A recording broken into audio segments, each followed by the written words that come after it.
Humanity did not enter the war for glory. It entered for survival. When the first portals opened in Earth's skies, no one thought of conquest, honor, or interstellar alliances. We thought of invasion. We thought of the end. Cities froze, oceans fell silent, satellites went mad. For 72 minutes, the entire planet hung between panic and expectation, watching rifts of light tear through space like open wounds in the universe. From those rifts did not emerge monsters, emissaries emerged. They presented themselves as representatives of two ancient civilizations, so advanced that the very notion of age became meaningless before them. They were called the Aurelians and the Carthel, two races that had been at war for so long they had forgotten how it began. Each controlled an entire galaxy. And now, both were losing. Not to each other, but to exhaustion. Planets destroyed, stars collapsed, resources depleted. The war had become an automatic mechanism, a cycle feeding on itself. And it was at that moment that humanity entered their radar. Not for its technology, nor for brute strength, but for something they no longer possessed, chaotic adaptation. The Aurelians saw humans as instinctive strategists, capable of improvising in impossible scenarios. The Carthel saw us as living weapons, creatures that learned too quickly from pain. Both reached the same conclusion independently: humans could be the decisive factor in winning the war. And so, two invitations were made. There was no consensus on Earth. There was chaos. Governments tried to negotiate together, but information leaked too fast. Within days, the truth spread: if we accepted, Earth would be spared and integrated as a protected world. If we refused, we would be ignored. Left to our fate in a universe that did not care. The first alliance was signed in orbit, above a planet still debating whether any of this was real. Divided, as always. Half of humanity was integrated into the Aurelian forces. The other half, into the Carthel legions. Not by ideology, but by opportunity. Different promises, different technologies, different speeches, all seductive. All incomplete. I was among those who left. Not because I trusted either race, but because I saw what would happen if we stayed. Earth would not survive in isolation. The universe is not kind to fragile worlds. So I put on armor that was not human, wielded a weapon I did not understand, and left behind everything that made me a civilian. Training began immediately. Entire planets were turned into simulated war zones. Humans were pushed to physical and mental limits. Many died in the first months. Others lost their sanity. But those who survived, changed. They did not merely become stronger, they became different. They thought faster. Reacted before threats existed. Questioned orders that made no sense. That disturbed our allies. Aurelians valued pure strategy, symmetry, perfect plans. Humans broke those plans to win battles. Carthel worshipped strength and absolute hierarchy. Humans challenged commanders when they detected flaws. Still, we won. We always won. The first reclaimed territory was a star system dead for centuries. The Aurelians had tried to retake it 7 times. They failed 7 times.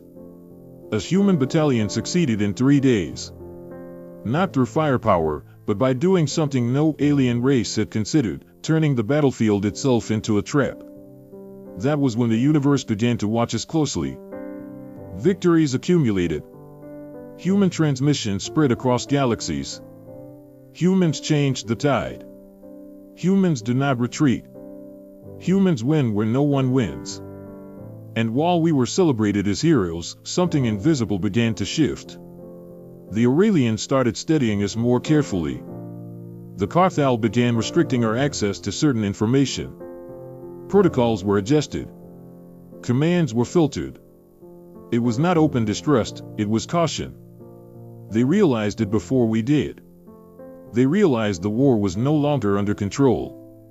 Because humans were not merely helping to win battles. They were learning how to win wars. And the problem was never defeating the enemy. The problem was always what comes next. The first real war did not take place on a planet. It took place in the vacuum of space. They called it the Kepri Offensive, a binary system surrounded by the wreckage of ancient civilizations, where starlight barely pierced the clouds of cosmic dust. There, the Carthal had lost 3 entire fleets. It was considered a space graveyard. A place where sensors failed, communications vanished, and death arrived without warning. That was where the humans were sent. Not as protagonists, as expendable reinforcements. Human ships were docked to alien cruisers like fragile appendages. Our role was simple: go in first, test defenses, create breaches. No Carthal commander said it out loud, but everyone knew. The mathematics of war has never been fair. When we jumped into Kepri, space erupted into light and silence. Projectiles that bent space itself passed within meters of our ships. Gravitational fields tore entire formations apart. I saw a human frigate vanish as if it had never existed, swallowed by an invisible distortion.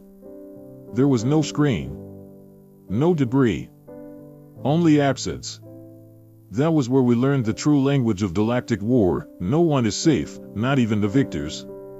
The humans did not panic. They improvised. While the Carthal forces insisted on rigid formations, we broke the logic. We split squadrons, used wreckage as cover, shut down systems to appear dead. We turned chaos into strategy. When the enemy reacted, it was already too late. Victory came, but at a terrible cost. More than 40% of the humans sent to Kepri never returned. Some died in direct combat. Others were trapped in gravitational pockets, frozen in time. There were bodies that were never recovered. There were names that were never recorded. When we returned, we were welcomed as heroes. Medals, speeches, silence about the dead. And that was when something changed. The Iridian Command, after observing the battle, requested full access to human data, not only tactical, but psychological. They wanted to understand how we made decisions under extreme pressure. The Carthal, on the other hand, began separating humans by inefficiency levels, promoting some and discarding others without explanation. We noticed. The war spread across dozens of systems. Entire planets changed hands in weeks. Alien cities burned under skies that had never seen fire. And whenever a front seemed impossible, the humans were sent in. We began winning battles that should never have been won. And that frightened our allies. Because with every victory, it became clearer that we were not merely following orders. We were learning patterns, identifying structural flaws, anticipating movements.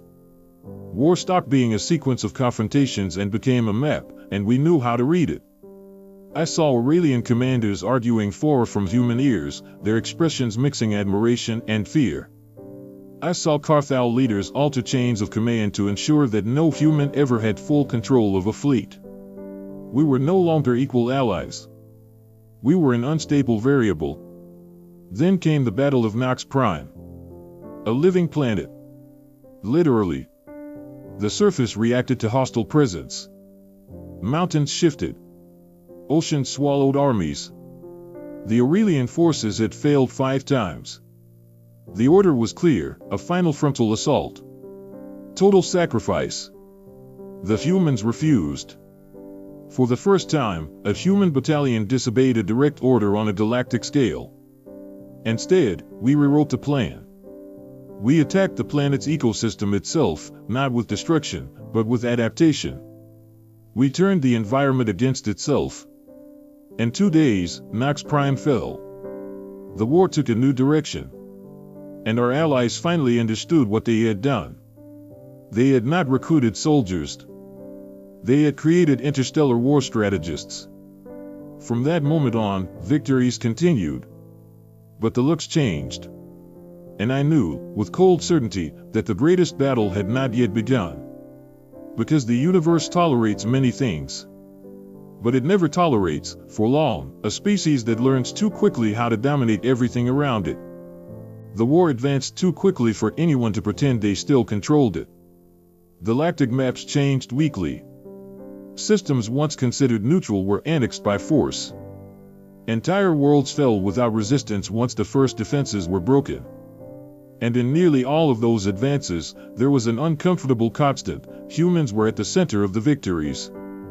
Not because we were more numerous, not because we were stronger, but because we adapted where no one else could. While ancient races relied on millennia-old combat doctrines, humans altered plans within minutes. Where an Aurelian fleet required political approval to change course, a human commander had already improvised 3 alternatives. Where the Carthel calculated probabilities, we accepted risk. And we won. The problem was no longer the enemy. The problem was us. It began with small signs. Nothing official. Nothing declared. But noticeable to those on the battlefield. Humans being removed from strategic positions for security reasons.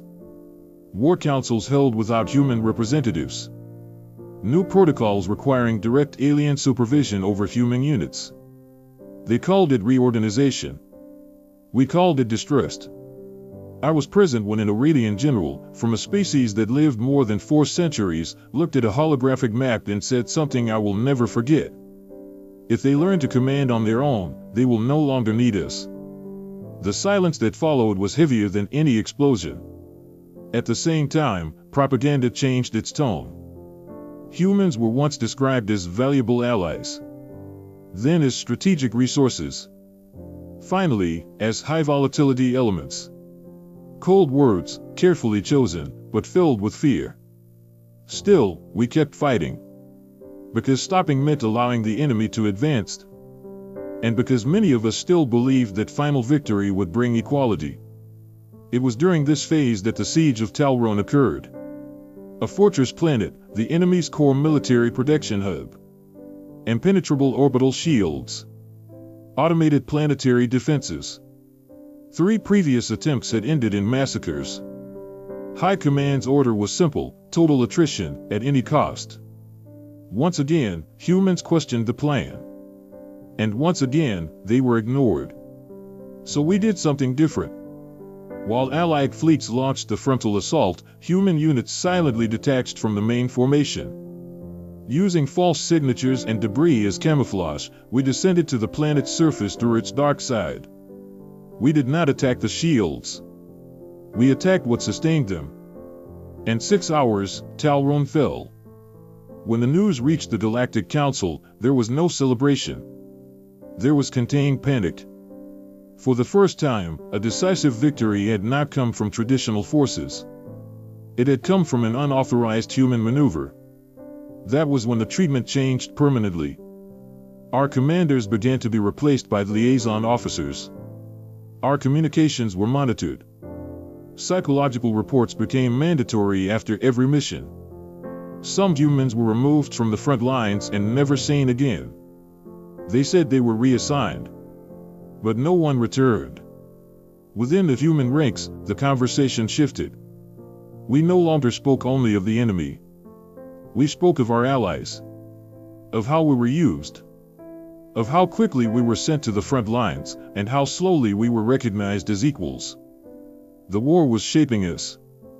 Not just as soldiers, but as an independent force. And then the question arose, one no one dared to speak aloud, but which echoed in every prolonged silence between battles. If we win this war, what will they do with us afterward? The answer began to take shape when we received the new strategic directive. A final attack day. A galaxy-wide offensive day. And, curiously, almost all key positions were assigned to human troops. It was an honor. It was also a trap far too obvious to ignore.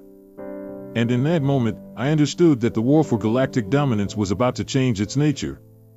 Because the enemy was no longer only on the other side of the battlefield. It was sitting at the table with us. The new offensive began under the disguise of the greatest honor a soldier could receive. Official communications spoke of absolute trust. They claimed that humans had proven their worth and, therefore, would occupy decisive positions in the final assault against the galactic enemy. Command sectors. Breach points. Deep advance lines. But those on the front lines knew how to recognize a pattern. The routes assigned to human forces were always the most exposed. Zones with the highest sensory interference. Corridors where orbital support would be limited or non-existent. It was not strategy. It was statistics. If something went wrong, humans would be the first to disappear. Even so, we advanced. Because retreat would confirm their fears. And because, for many of us, that war was no longer about alliances or territories. It was about survival as a species. The final offensive spread across 7 systems simultaneously. A synchronized movement, too grand to fail, and too complex to be fully controlled. The Aurelian forces commanded from afar. The Carthal maintained logistical control. And humans were where the combat was close range, brutal, immediate. It was in this scenario that the truth came to light. During an incursion into an enemy orbital shipyard, our communications were abruptly cut, not by the enemy, but by an allied protocol. Human access codes were revoked. Navigation systems began rejecting commands issued by human crews. Within minutes, we realized we were isolated. Abandoned. The attack continued without us. Later reports would call it a synchronization failure. But on the battlefield, the feeling was unmistakable: we had been discarded. And still, we survived. Using damaged ships, improvised systems, and decisions made in seconds, we managed to seize the shipyard on our own.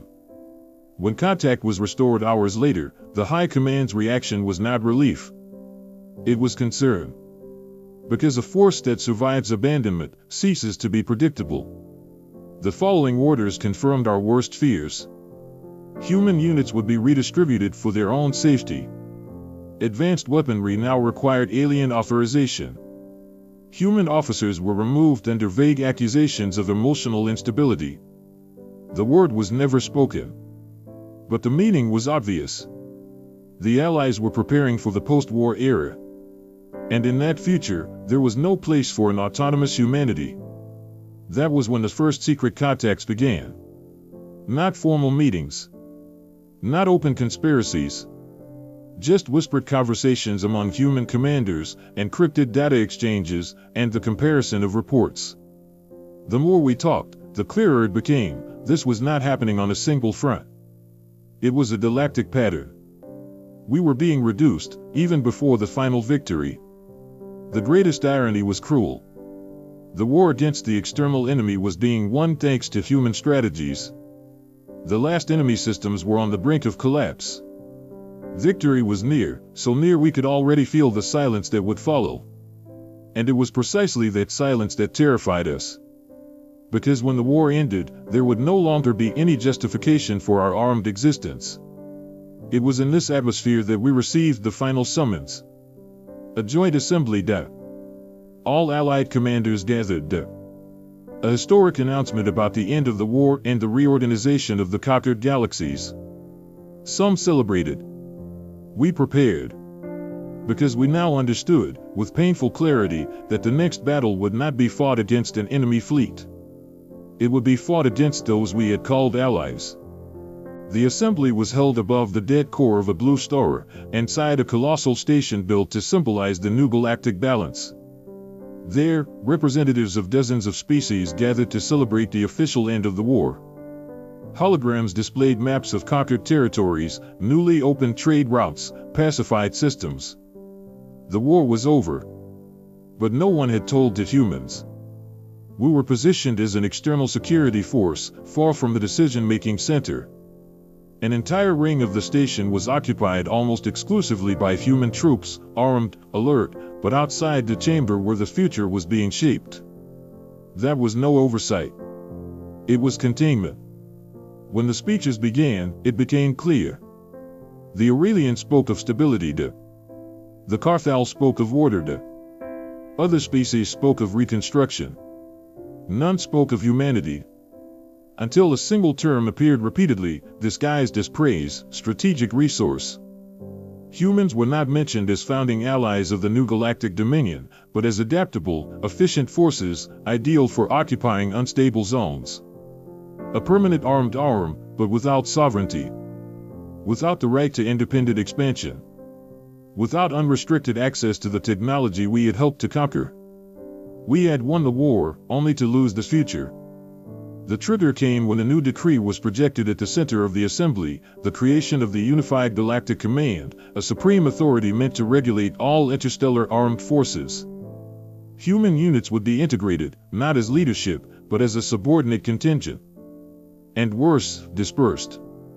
Separated across systems, diluted among other species, stripped of the ability to act as a unified bloc. That was not peace step. It was neutralization. The order for partial disarmament arrived seconds later. Automated protocols began locking our systems. Hybrid weaponry, forged with alien technology, started responding only to external commands. They had planned everything. They had forgotten one thing. Humanity never fought with technology alone. It fought with improvisation, defiance, and a near-suicidal refusal to accept the place assigned to it. The first explosion did not come from a heavy weapon. It came from a human transport vessel, packed with soldiers who had understood before anyone else that this was the final moment of choice. The impact tore a breach in the station structure, interrupting the assembly in the middle of panic. Chaos spread like fire in oxygen. Systems failed. Protocols conflicted. Some species tried to flee. Others tried to retaliate. But the truth was simple: no one expected the humans to strike at that moment. Because no one believes the pawn can overturn the board. The battle that followed was not for control of the station, nor for the destruction of the unified command. It was for something older. Autonomy. Human units, scattered across different sectors, broke through lockdowns, seized communication hubs, and broadcast a single message across every known frequency. Humanity does not accept guardianship debt. Humanity does not accept a leash debt. Humanity does not fight to serve. The losses were immense. Human ships were destroyed by the thousands. Entire units sacrificed themselves to ensure others could escape. There was no clear victory, no glory. Only rupture. When the fighting ended, the station still existed, but the galactic consensus was dead. The Allies understood, too late, their fundamental mistake. By teaching humans how to wage war among the stars, they had also taught them how to challenge empires. Today, the galaxy is not at peace. It is on alert. Territories are contested. Old alliances have collapsed. New borders emerge without official recognition. And amid all this, human fleets operate independently, not as absolute rulers, but as a force that refuses to disappear. We do not govern the galaxy. But we are no longer tools. Perhaps, in the future, we will be remembered as traitors to order, or as the species that prevented a single empire from deciding the fate of all. The truth is that dominion over galaxies always demands a price. And this time, the price was the illusion that humanity would accept victory, only to obey afterward.